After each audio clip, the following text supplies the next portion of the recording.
bury something negative. Yes. Doing your best to generate great content. Yeah, exactly. It's all about content marketing. And being that you're not my students and I didn't Google you, I don't know what you know. But that's a fairly common buzzword in marketing in general, so you can Google that. But that's exactly the point. You put out a lot of information that's positive, and you ask people to talk about you positively. Could you mention my blog in your blog? Could you review my work on the project we did together on LinkedIn? You bury that so the content, the conversation changes and the context is very, very different. Did you have a question? No. Okay. The other thing is be really careful with your personal information. I'm telling you to put yourself out there. I live a very public life online, but my phone number is nowhere. My email address, I'm not so worried about that because that's how I do business. If somebody really wants to talk to me, they're going to email me. They might call the university will take a message and say, Sarah will call you back. So I have an office phone, but I don't know what the number is, so nobody even bothers. I use my iPhone all the time. That's what my students contact me on. The concept was, I think what's going to happen is, we're going to go back to the last time television stations weren't all that well monetized.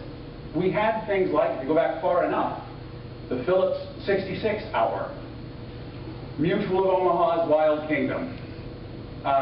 Soap operas were really kind of created this way. A vehicle to actually sell soap.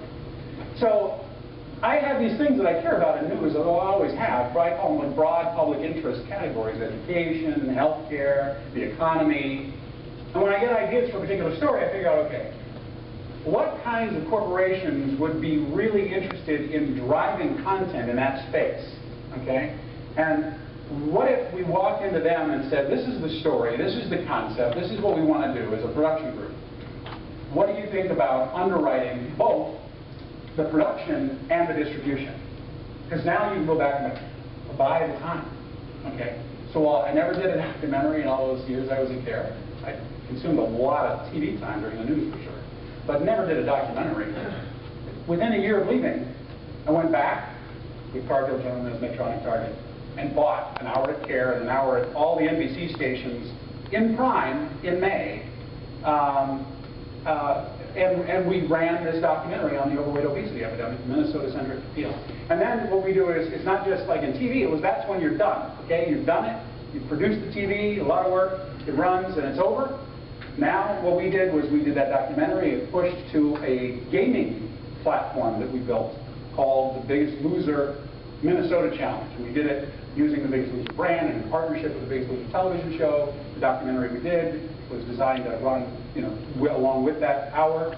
And we signed up 36,000 Minnesotans to compete in weight loss, time spent exercising, nutrition. Should you use? That's the problem. You could go on Google, as I did, and try to search for good WordPress plugins. I thought I was being really clever with Desert Island WordPress plugins. 2 million people plus wrote about Desert Island WordPress plugins. It's ridiculous. So it's crazy out there. It's hard to get good information, and what you do get is ridiculously subjective. Everyone has their own axe to grind and their own biases. So to add to that, the fact that your needs are very specific and custom to you, so the one person writing the list may not share those. Laurel Van Fossen, I don't know how many of you read Laurel and WordPress. She's a big mover and shaker in the WordPress world. Says the WordPress plugins you can't live without are the WordPress plugins you can't live without. So what to do? You could go on to the official plugin directory and do a search, but you have to remember that that search defaults to relevant results, not the best results, quality-wise, rating-wise, all other terms of quality.